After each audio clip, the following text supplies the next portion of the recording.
Kenyans really have no chills. Imagine a very respectable leader coming to your backyard, and imagine people just going on their business like nothing is happening. Totally nothing is happening. This man by the name of Soprano is having a very hard time each and every place he goes, even in his own home turf. In his own home turf, people are just continuing their businesses. You can see border riders and their clientele just moving about, and you can see he really has a very small gathering, and it means that the government is very unpopular in the ground.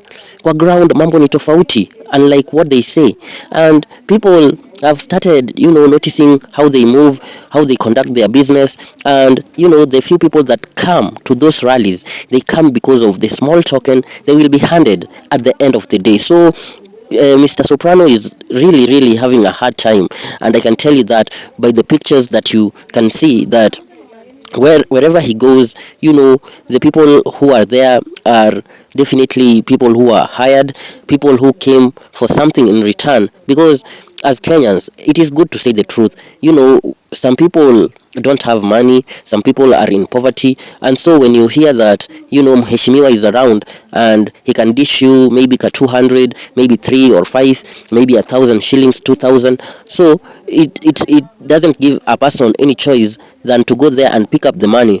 And to make matters worse, the people who go, maybe in their hearts they are strong believers of one-term movement, but because of economic times and turmoil, you can find that people will just go there just to scoop up some little cash for the day-to-day runnings. And I really feel bad for Mr. Soprano, because even when we hear rumors here and there that he could be dropped, because politics is a game of numbers, and people will tend to go with opponents or other people who have muscle power in terms of what can they bring in the table. And if you can see, if Mr. Soprano can go to his own home ground and he has no support or little people who show up, and bearing in mind that he also dishes out huge amounts of money, then his goose is cooked. So the best thing that the government can do, instead of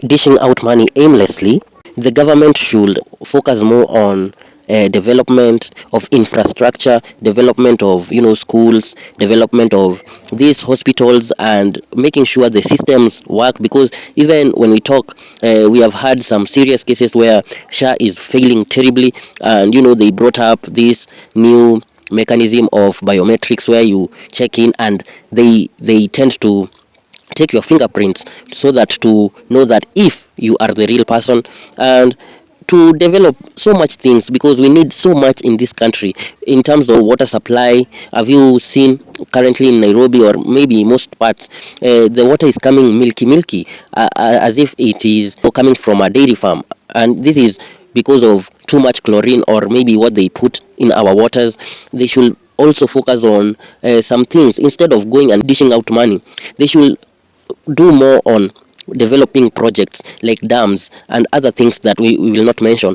but that will be very sustainable in terms of durability and the long-term goal, instead of going and dishing out maybe these small tokens. And as far as everything is concerned, when you give someone a 200 shilling or even 1,000, by the time the rally is over, this person has spent even maybe half of the money, because there are other factors like hunger, and people will tend to eat this money. And it is good, because this money, because it cannot be substantiated where it is from, so it is better not to intermingle with your money, and don't do it with your personal things or personal business, because a curse is a curse, whichever way we can call it. So one time is inevitable, and they know that their goose is cooked, and they know that there is no way, no other way.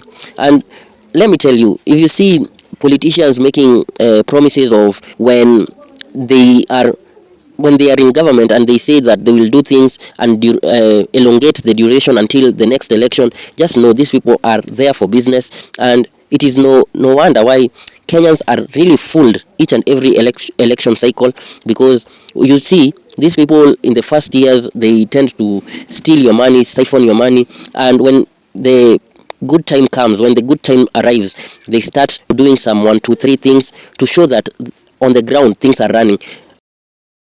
To be honest, they have just taken your money, and within a short time of period they try to recoup what the other fan base or the political base that is trying to evade them, or the political base that has been enlightened. So it is better for us to think twice about these people when they come. Just take whatever it is, and make sure you don't intermingle your things with theirs, because we have already talked about these things. And as I finish, I saw this one man by the name of Agri Bob, and Agri Bob was very lost for some times, and there were speculations that he was poisoned and these things, and it is very baffling that he came to light today, and he never even talked about where he was, his whereabouts. Yes, it is not a must that he talks about it and his private life, but with all this speculation, I think it is right to tell Kenyans where you have been. And it is in this burial of someone in the Nyanza region, this phenomenal woman, and it is very saddening that leaders will always talk about their own interest, even in burials.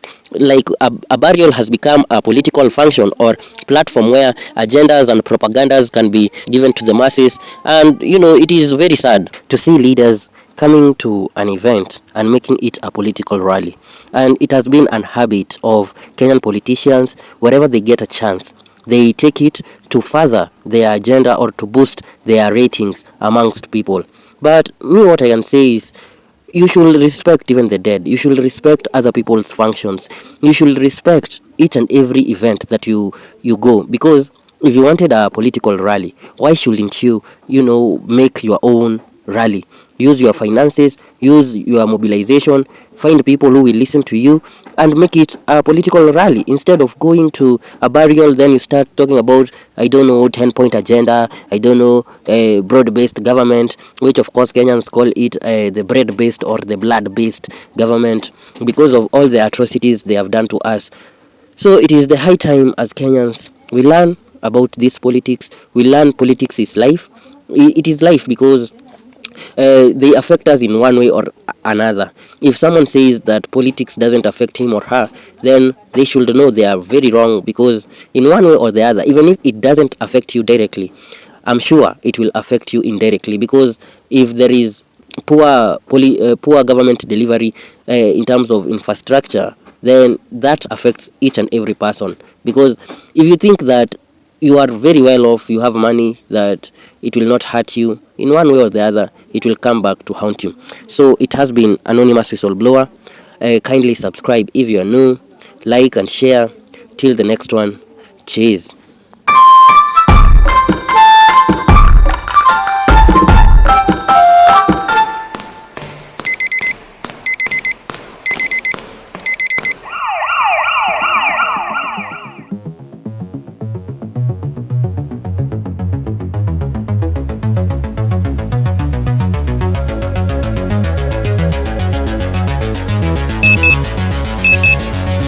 Stand by in 3, 2, 1, go.